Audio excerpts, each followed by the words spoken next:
Hello friends, कैसे हैं आप सब। आई होप आप लोग स्वस्थ होंगे, अपनी तैयारी में व्यस्त होंगे।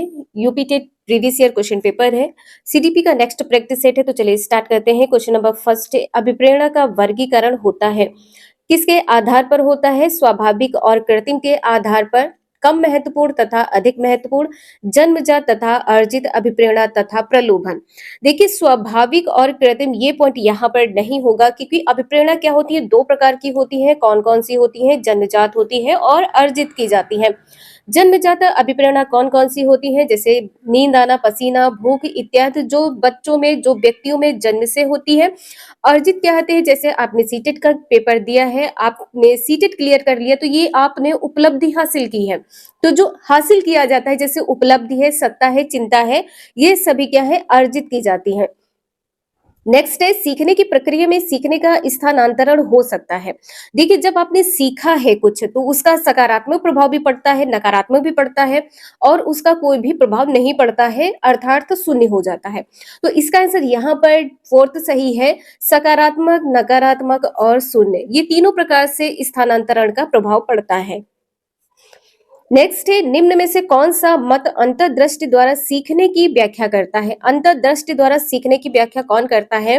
मनोविश्लेषणवाद है, व्यवहारवाद है, संबंधवाद है या गेस्टाल्टवाद है? तो अंतर्दृष्टि का सिद्धांत किसने दिया था? सूझ का सिद्धांत भी कहते हैं। अंतर्दृष्टि के सिद्धांत को सूझ का सिद्धांत भी कहते हैं, और यह सिद्धांत गेस्टाल्टवादियों ने दिया है। नेक्स्ट है, किस मनोवैज्ञानिक ने सीखने की सामग्री के रूप में निरर्थक शब्दों का प्रयोग किया है? निरर्थक शब्दों का प्रयोग किसने किया है? विलियम जेम्स ने किया है, स्किनर ने किया है, एबिंगहॉस ने किया है, बार्टलेट ने किया है। इसका आंसर यहाँ पर थर्ड सही है। निरर्थक शब्दों का प्रयोग किसने किया है? एबिंगहॉस ने किया है, सीखने की सामग्री के रूप में। नेक्स्ट है, सीखने के नियम दिए हैं पावलाव ने, स्किनर ने, थॉर्नडाइक ने या कोहलर ने? सीखने के नियम किसने दिए हैं? थॉर्नडाइक ने दिए हैं। सीखने के जो प्रमुख नियम है, मुख्य नियम है, 3 है, गॉड नियम 5 है। गॉड नियम कितने हैं? गॉड नियम 5 है। थॉर्नडाइक के प्रमुख 3 नियम कौन कौन से हैं? तत्परता का नियम है, तत्परता, अभ्यास और प्रभाव।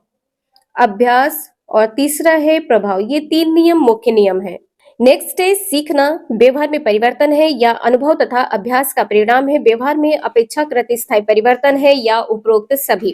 तो सीखना क्या होता है? सीखना एक महत्वपूर्ण विषय है जिसके आधार पर अनुभव तथा अभ्यास के परिणाम स्वरूप व्यवहार में परिवर्तन आते हैं।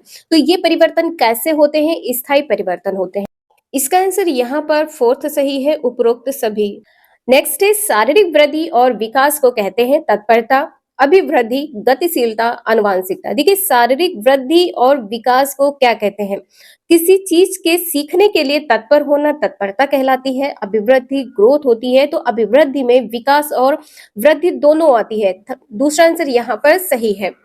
नेक्स्ट है, चिंतन संज्ञानात्मक पक्ष में एक मानसिक क्रिया है, यह कथन दिया गया है। किसके द्वारा दिया गया है? डीबी के द्वारा, गिलफोर्ड के द्वारा, क्रूज के द्वारा, रॉस के द्वारा। चिंतन संज्ञानात्मक पक्ष में, संज्ञानात्मक पक्ष में चिंतन को बताया गया है कि एक मानसिक क्रिया है। अर्थ का आंसर यहाँ पर फोर्थ सही है।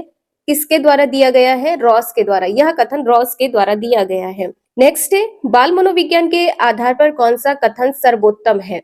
सारे बच्चे एक जैसे होते हैं, कुछ बच्चे एक जैसे होते हैं, कुछ बच्चे विशिष्ट होते हैं, प्रत्येक बच्चा विशिष्ट होता है।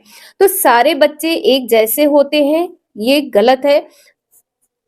कुछ बच्चे एक जैसे होते हैं, ये भी पॉइंट यहाँ पर गलत है। कुछ बच्चे विशिष्ट होते हैं, तो कुछ बच्चे विशिष्ट होते हैं, ये गलत है। प्रत्येक बच्चा अपने आप में विशिष्ट होता है।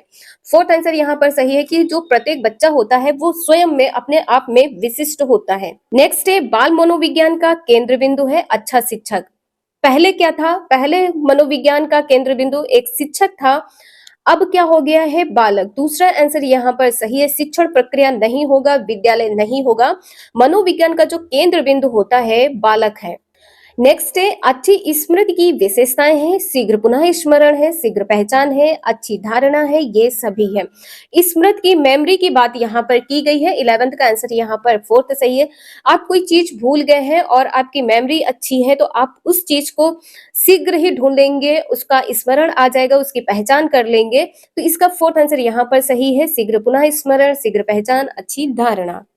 नेक्स्ट है संवेग शब्द का शाब्दिक अर्थ है क्रोध और भय, स्नेह तथा प्रेम, उत्तेजना या भावों में उथल पुथल, उपरोक्त में से कोई नहीं। इसका थर्ड आंसर यहाँ पर सही है। संवेग का अर्थ क्या होता है? उत्तेजना या भावों में उथल पुथल।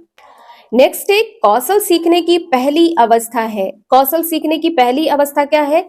यथार्थता है, कल्पनाशीलता है, समन्वय है, अनुकरण। बच्चा सबसे पहले किसके द्वारा सीखता है? तो बच्चा सबसे पहले अनुकरण के द्वारा सीखता है। फोर्थ आंसर यहाँ पर सही है, अनुकरण। नेक्स्ट है मानसिक आयु के प्रत्यय का सर्वप्रथम प्रयोग किया है थॉर्नडाइक ने, गिलफर्ड ने, स्पीयरमैन ने, विनय साइमन ने। इसका आंसर यहाँ पर फोर्थ सही है, विनय साइमन ने। नेक्स्ट है शैशवावस्था के लिए उत्तम शिक्षण विधि है मॉन्टेसरी विधि है, खेल विधि है, किंडरगार्टन विधि है, ये सभी। तो इसका आंसर यहाँ पर क्या सही होगा? फोर्थ, ये सभी, मॉन्टेसरी विधि, खेल विधि, किंडरगार्टन विधि। वीडियो यूजफुल लगे लाइक करें, चैनल को सब्सक्राइब करें एंड शेयर करें। Thank you for watching this video.